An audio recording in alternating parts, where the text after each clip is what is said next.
¿Pero dónde lo cambio?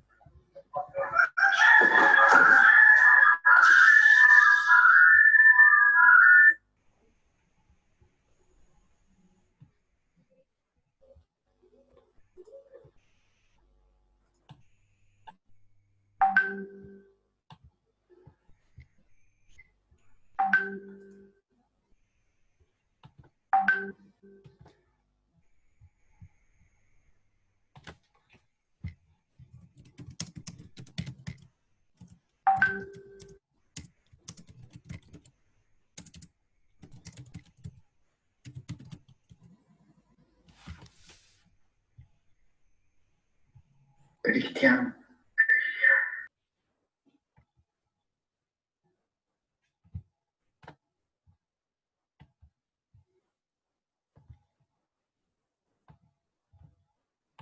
Buenas tardes, doctor. Buenas tardes a todos.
Aló.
Bien, buenas tardes a todos. Bueno, para los que me conocen, bienvenidos. Qué bueno verlos de nuevo. Y para los que por primera vez me conocen, un placer conocerlos. Soy el doctor René Acevedo. Hoy día vamos a hablar sobre lo que es intoxicaciones. Como siempre, los seminarios que voy dando los sábados, y en estos sábados estamos hablando sobre lo que son primeros auxilios en diferentes áreas, ¿no? Y hoy día nos toca hablar sobre intoxicaciones.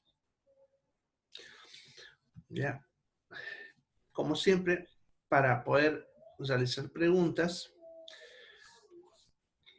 hay tres opciones.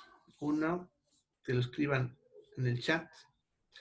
Ya, cuando escriben en el chat ahí, yo lo voy a ver y cuando tenga una pausa, voy a responder las preguntas.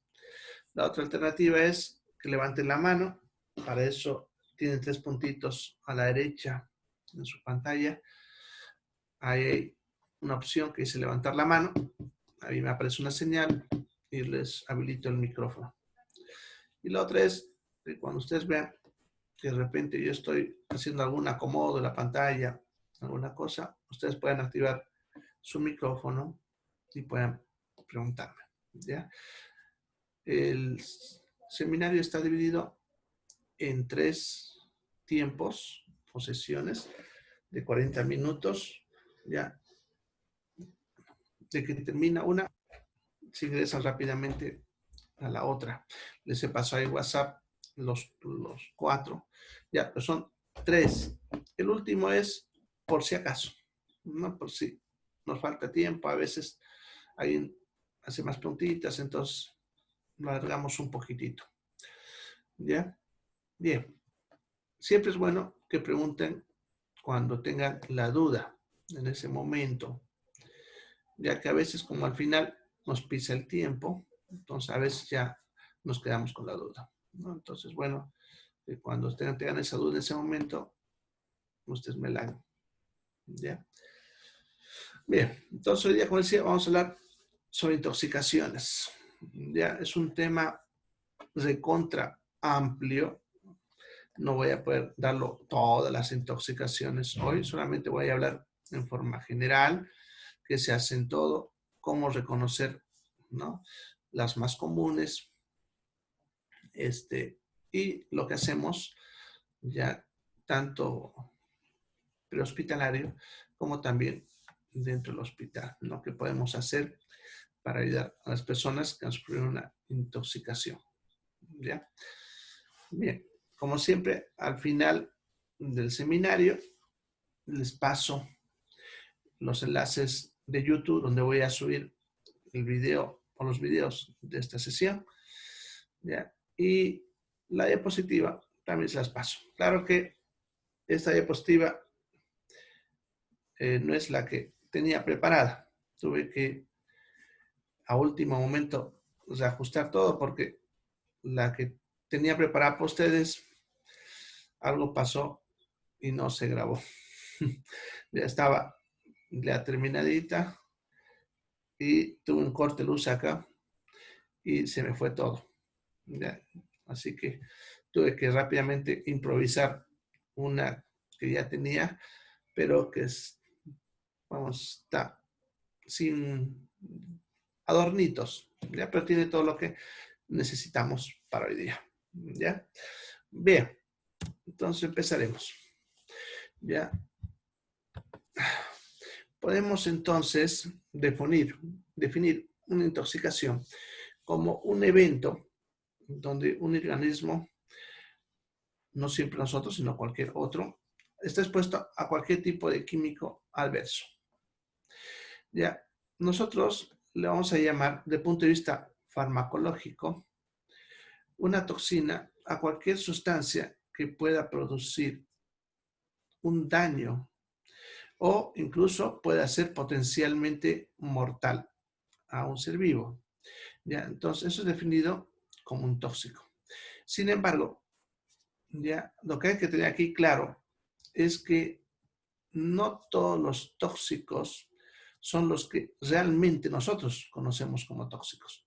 Desde el punto de vista farmacológico, sucede que cualquier sustancia puede comportarse como un tóxico. Lo que va a hacer que esa sustancia se comporte como un tóxico es la dosis, ¿ya? Y eso se aplica a todas las sustancias. Solamente que los que son más conocidos como tóxicos son los que a pequeñas dosis pueden causar tremendos efectos o incluso la muerte, ¿ya? Porque, por ejemplo, un paracetamol, que usted lo conoce, que sirve para aliviar la fiebre, en ciertas circunstancias se puede volver un tóxico. En pacientes que consuman exceso de dosis o de repente un paciente que tiene un problema hepático donde él no va a poder procesar o metabolizar esta droga. Entonces tendrá ya una intoxicación por paracetamol, ¿no? Entonces, es lo que hay que tener primero en cuenta. Ya, cualquier sustancia no puede convertirse en un tóxico. Ya lo que necesitamos entonces es saber la cantidad a la cual esta sustancia se vuelve dañina. ¿Ya? Eso es variable y depende mucho de la sustancia. Bien, las causas que pueden llevarnos a una intoxicación están las exposiciones accidentales, más frecuente en niños, ¿no? Que a veces creen que es un refresquito, un juguito o agua y se lo toman. Las accidentales son más frecuentes en niños. Los intentos suicidas, que son más frecuentes en personas jóvenes o adultas, más que todo en personas jóvenes, ¿no? Ya se ha visto que incluso mayor cantidad en el sexo masculino que en el femenino. Puede deberse a sobredosis durante el curso de una terapia. Pacientes que están recibiendo una medicación y que se sobredosifican. Esa sobredosis puede deberse a error, ¿no? Lo que es ahí abajo, que ven el error de prescripción, ¿ya? O también puede deberse, ¿ya?, a que el paciente se sobredosifica, ¿ya? Hay tratamientos en los cuales el paciente regula la dosis de la droga que va a recibir, ¿no?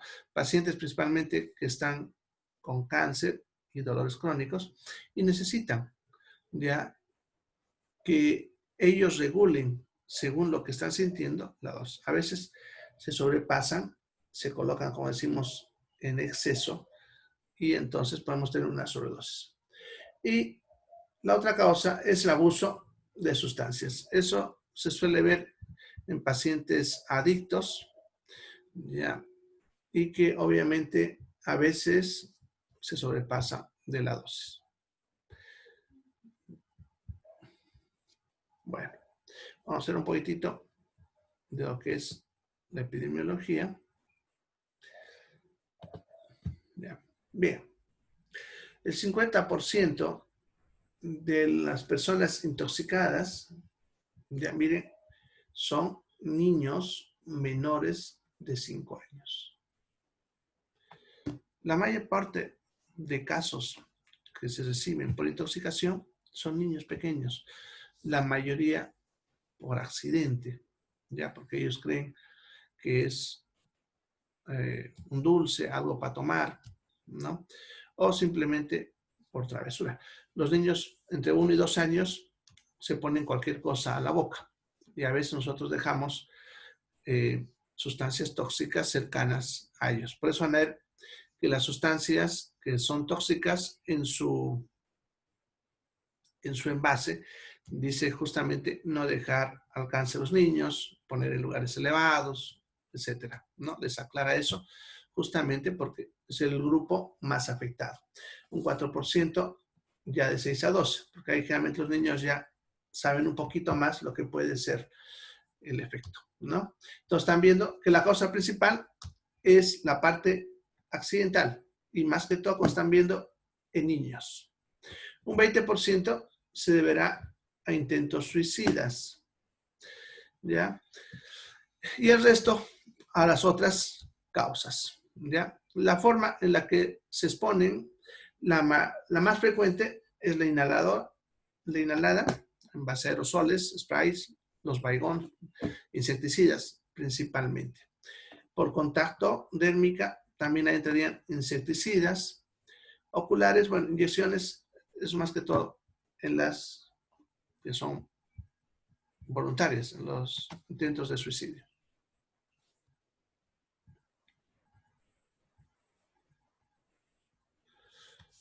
Bien, entre los grupos de agentes considerados tóxicos tenemos a los insecticidas, como decía, los más frecuentes, medicamentos, alcohol y drogas, y otros que pudiese haber en la lista.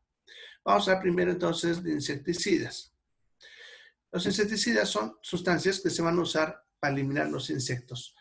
¿Ya? Aquí incluso podemos hablar de plaguicidas, ¿no? Porque los plaguicidas abarcan a los insecticidas, a los herbicidas y a otros, ¿no? Como los raticidas, incluso, o los garrapaticidas, ya que les suelen decir, ya que sirven para los insectos principalmente o para animales pequeños como las ratas, ¿no? Entraría el mismo grupo químico, ¿ya? Estos generalmente se usan para control de insectos y el grupo principal son los organofosforados. También están los piretroides, las permetrinas, ¿ya? Pero el principal grupo son los organofosforados. Se usan bastante en la casa, tanto en la agricultura como en jardinería, y para control incluso los mosquitos en el propio domicilio.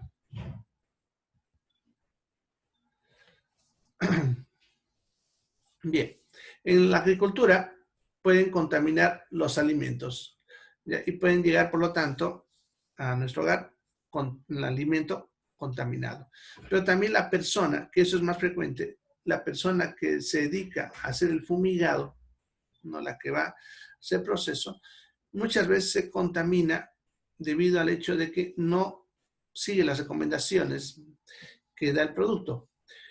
Muchos productos vienen con recomendaciones de cómo se deben usar, ¿no? Como deben usarse con manga larga, con la cara cubierta, usar máscara, guantes, etc. ¿Ya?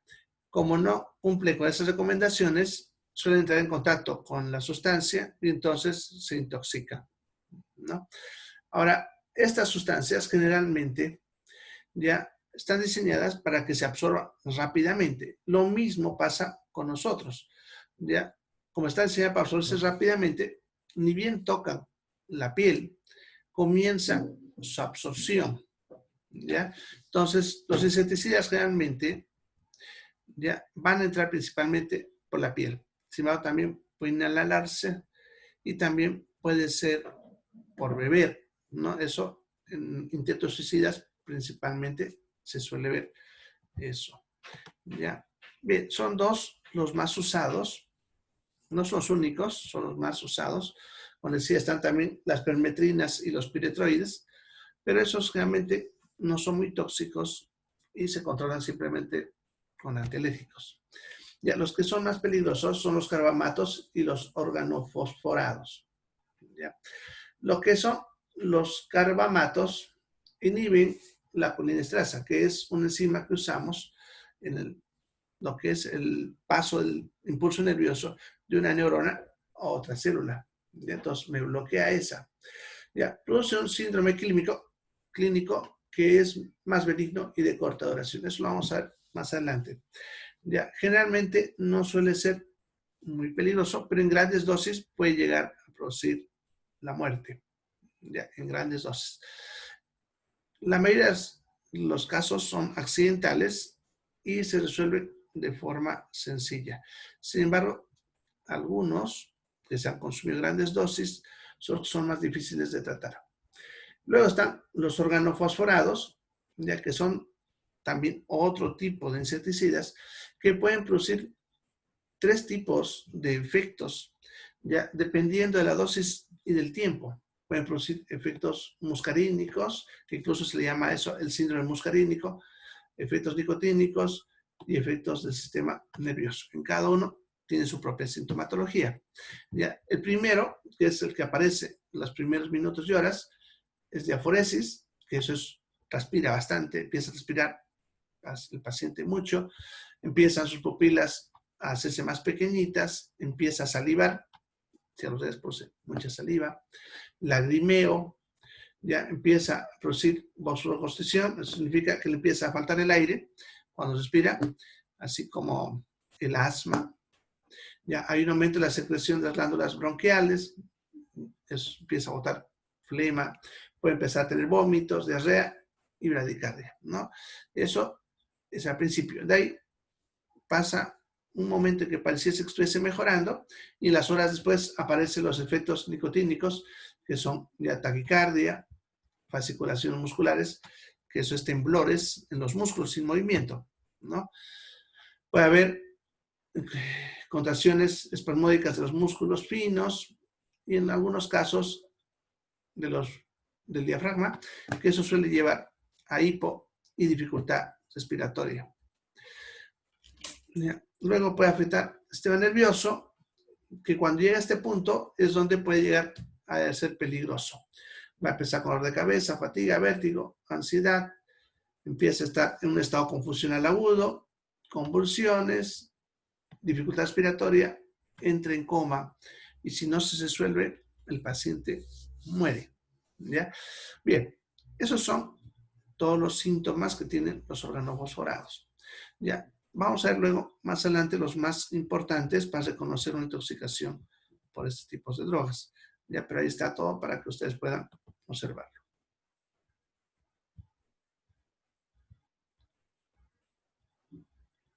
Bien.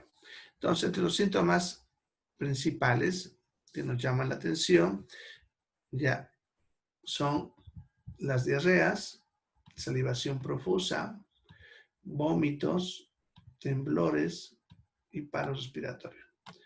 Ya, un paciente que ha inhalado un insecticida o puede que se haya expuesto su piel, ¿no? Entonces, si aparece cualquiera de estos síntomas, nos está indicando que está en un efecto de intoxicación, ¿ya? Son los que nos ayudan de forma clave, pero tienen una amplia variedad de sintomatología. Ya, como ven, nos vamos a estar leyendo todo ahí, pero lo tiene en la pizarra. Ya, todos los síntomas que pueden producir estas drogas, tanto los organofosforados como los carbamatos. Ya, como están viendo, debilidad, sudoración, convulsiones, las pupilas pequeñas, que lagrimee, que salive, dificultad respiratoria, etcétera, etcétera. Es una amplia variedad de síntomas. Ya, incluso no solamente nerviosos, sino también a nivel hepático, renal y hematológico. ¿Ya? Ahora, como una clave para sospechar de una intoxicación, cuando no hay el antecedente, porque cuando un paciente tiene síntomas y hay el antecedente de que ha tomado algo, se ha expuesto a algo, entonces es fácil saber que ha sido una intoxicación, ¿no? Si el paciente viene con una sintomatología y él mismo o alguien nos dice que él tomó algo, bebió, se metió tabletas, estuvo fumigando, entonces con ese antecedente es fácil saber que es una intoxicación. El problema es cuando no hay el antecedente. Eso significa que lo encontraron inconsciente, ¿ya? O el paciente ya está tan confundido que no te puede decir qué es lo que pasó y la familia que lo está trayendo no supo también qué estaba haciendo antes de que lo encuentren. ¿Ya? En esos casos es difícil ya hallar un diagnóstico. Y como una regla, cuando tenemos un paciente que tiene síntomas que no encajan con lo conocido, se debe sospechar de una intoxicación. ¿Ya? Esa es una regla básica. Cualquier persona que venga con sintomatología que no encaja en lo que es lo común que se ve a diario, hay que sospechar que está intoxicado con alguna droga. ¿Ya? Bien. El tratamiento, esta parte habla un poquito de los insecticidas que hemos visto ahorita. Ya después vamos a ir hablando en términos generales. En sí no hay un antídoto específico, es una droga que sirve para neutralizar esto. Sin embargo, la atropina es un antagonista, eso significa que frena sus efectos. Por lo tanto, la droga para usar en los órganos fosforados es la atropina, la que vamos a usar. Generalmente solemos usarla incluso hasta dosis tóxicas para contrarrestar el efecto del insecticida. Eso más que todo en personas que han ingerido grandes cantidades y no están respondiendo al tratamiento. Ya, debemos tener primero medidas de eliminación del tóxico. Si podemos, hacemos un lavado gástrico. Más adelante les voy a hablar cómo se hace el lavado gástrico. Podemos hacer también gastroclisis con carbón activado, que es también un proceso parecido al lavado gástrico. También les voy a mostrar más adelante. Podemos hacer un purgante salino, un lavado de la piel, si es que ha sido por contacto, ¿no?, con la piel. Ya debemos darle apoyo vital, mantenerlo vivo, hacer lo que es el ABC famoso, lo que es soporte vital básico, control de vía aérea, oxigenoterapia, ventilación. Si es que ya estamos en un centro de salud, tratar de ver si tiene alteraciones de pH, electrolitos y glucosa. Según eso, vamos a ir corrigiendo. Y, por último, controlar las convulsiones, ¿ya? Entonces, ese es, en términos general, lo que se hace en este tipo de pacientes. Bien, entonces, no se olviden que les decía que la atropina es la droga que vamos a usar para este fin, ¿no?, para el tratamiento de estos pacientes. Bien, la dosis, ya como están viendo, es de 0,4 a 2 miligramos endovenoso. La ampolla viene de 1 miligramo. Yo generalmente manejo de 1 miligramo y le vamos a dar, o sea, una ampollita endovenoso cada 15 a 30 minutos, esperando a que responda el paciente. Entonces le ponemos la primera dosis, muchas veces con esa ya el paciente responde. Si no, a los 15 minutos volvemos a repetir. Luego, otros 15 minutos, repetimos así. Lo vamos a hacer hasta que aparezcan signos de atropinización. ¿Qué significa? Que las pupilas se dilatan. No se olviden que les decía que las pupilas van a estar más pequeñitas. Ahora van a empezar a abrirse y cuando están bien dilatadas es cuando hemos llegado al punto adecuado. Al mismo tiempo, el paciente va a empezar a ponerse colorado. La piel de la cara se la pone colorada. Va a empezar a secarse las secreciones. Significa que va a dejar de babear porque la seborrea, si el paciente no estaba inconsciente, va a estar baboso, ¿no? Ya va a desaparecer las flemas que estaba botando, si es que todavía estaba tosiendo, y va aumentando la frecuencia cardíaca, ¿ya? Nosotros podemos ver todos estos signos conforme vamos metiendo la atropina, pero los dos que nos van a servir para un control más preciso de esto son las pupilas y la frecuencia cardíaca. Ya, entonces un paciente que le hemos colocado atropina, vamos a vigilarlo, ya cada 15 minutos le vamos a ver las pupilas y le vamos a tomar la frecuencia cardíaca. Como los órganos fosforados producen bradicardia, entonces al colocarle esto, su frecuencia cardíaca que está baja va a empezar a subir, se va a empezar a normalizar, ya incluso puede que le dé taquicardia, o sea, aumente. Ya nosotros vamos a encontrar un punto adecuado con la atropina cuando el paciente, sus pupilas están dilatadas y su frecuencia cardíaca está en parámetros normales o un poquito elevado. Vamos a leer, está 110, 120, nos está indicando que ya la atropina ha conseguido neutralizar al tóxico y estamos bajo el efecto ahora de la atropina, ¿ya? Como recomendación, siempre que se usa atropina, al paciente hay que tenerlo sujeto a la camilla, porque es muy fácil que nos pasemos un poco con la dosis. Y si nos pasamos un poco con la dosis, el paciente puede que le dé euforia, significa que se comporte desesperado, como loco, incluso salga corriendo, ¿ya? Y eso obviamente nos va a usar porque el paciente después lo vamos a encontrar inconsciente una cuadra más allá, ¿ya? Entonces siempre que usamos atropina hay que tenerlo sujeto, ¿ya? Por prevención. No les pasa a todos, pero sí puede pasar a alguno. Si es que nos fue bien y con las dosis que colocamos alcanzamos el punto ideal, que no siempre se consigue, porque vamos a seguir evaluándolo después de 15 minutos, otros 30 minutos, porque puede otra vez entrar en el efecto del tóxico, ya él va a empezar a despertar, a estar más consciente, ya, y más tranquilo, si es que hemos alcanzado un punto ideal. Bien, en los niños la dosis se calcula por kilogramo, ya, y se calcula 0,05 por cada kilo, por cada dosis que se le coloque, y el tiempo es también cada 15 a 30 minutos, dependiendo de lo que nosotros veamos en el paciente.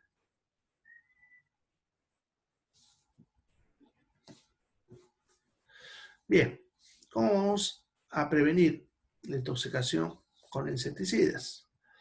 Ya, lo más importante es la prevención, como siempre. Y el primer cuidado, acuérdense que la mayor parte de intoxicados son niños, ¿ya? Entonces tiene que ver con el almacenamiento, dónde guardamos los insecticidas, ¿ya? Que es algo que usamos constantemente en la casa.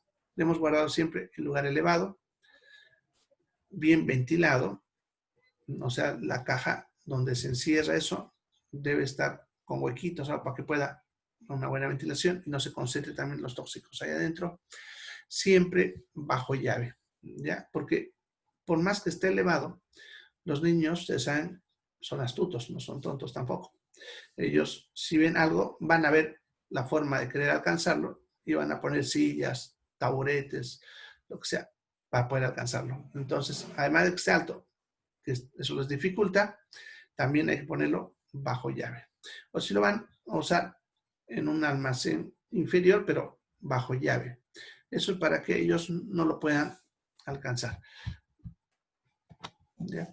Siempre es importante leer las etiquetas de los productos antes de usarlos. ¿Ya? Las etiquetas les suele decir recomendaciones, primero para prevenir la intoxicación, ¿no? Le va a decir, dependiendo del tipo de veneno, qué cuidados hay que tener, si hay que usar guantes, mascarillas, manga larga, en qué horas del día, porque también hay ciertos tóxicos que son más potentes a la luz del sol, otros menos potentes a la luz del sol. Entonces, te recomiendan, incluso te dicen algunos, no usar días nublados, usar días soleados. Bueno, eso depende del tipo de producto, ¿ya? Entonces, es importante leerlo, esa parte de prevención, primero. Y segundo, la misma etiqueta más abajo te dice el grado de peligro, los síntomas que uno puede tener en caso de que te hayas intoxicado, y también te da el antídoto, ¿ya? Es norma, por si acaso internacional, que cualquier sustancia que se use como insecticida, plaguicidas, raticidas, garrapaticidas, etcétera, tenga en su envase el antídoto, ¿ya? Entonces ahí dice, en los que son, por ejemplo, lo que decía, organofosforados, les va a decir atropina. En los otros, que les decía los permetrina y los piretroides, les va a decir antihistamínicos, que son los antialérgicos, ¿ya? Y en caso de que no tenga eso, que sean tóxicos leves, les va a dar un número de teléfono para llamar, para decir, para preguntar qué antídoto se debe usar, ¿ya? Entonces, es importante leer las etiquetas, ¿ya? Y si vamos a guardar productos en la casa por mucho tiempo, siempre es bueno guardar la etiqueta aparte, porque con el tiempo se van gastando y vamos perdiendo esa información. Entonces, la etiqueta siempre es de buena costumbre sacarla y pegarla de repente en un tipo álbum, ¿ya? O sacarle una foto para mantenerlo guardado. para no se pierda, ya que si nos intoxicamos y estuvo mucho tiempo guardado, no vamos a saber de repente qué tóxico es y por lo tanto qué antídoto usar. ¿Ya? Después de usar el insecticida, en lo que vamos a usar, siempre es importante lavarse las manos, ¿ya? Después de haber tocado el químico, ¿ya? Si es que afectó otra parte de mi cuerpo, por ejemplo, la piel de mi cara, también lavarla.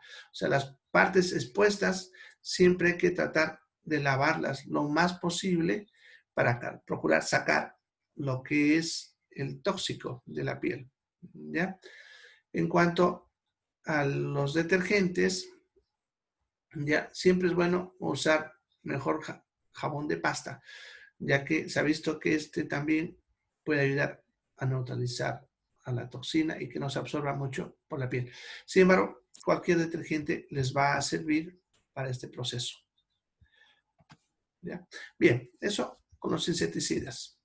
Ahora vamos a ver sobre intoxicaciones por medicamentos. Ya, en 2 minutos se va a cortar esta sesión y entran a la segunda. Ya rapidito se meten a la segunda.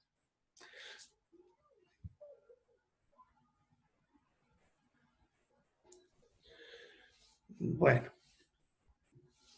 entonces los medicamentos son agentes químicos también que, como les mencionaba al principio de la clase, ya a dosis habituales, normales, tienen un efecto beneficioso. Sin embargo, cuando usamos dosis elevadas, se puede convertir fácilmente en un tóxico.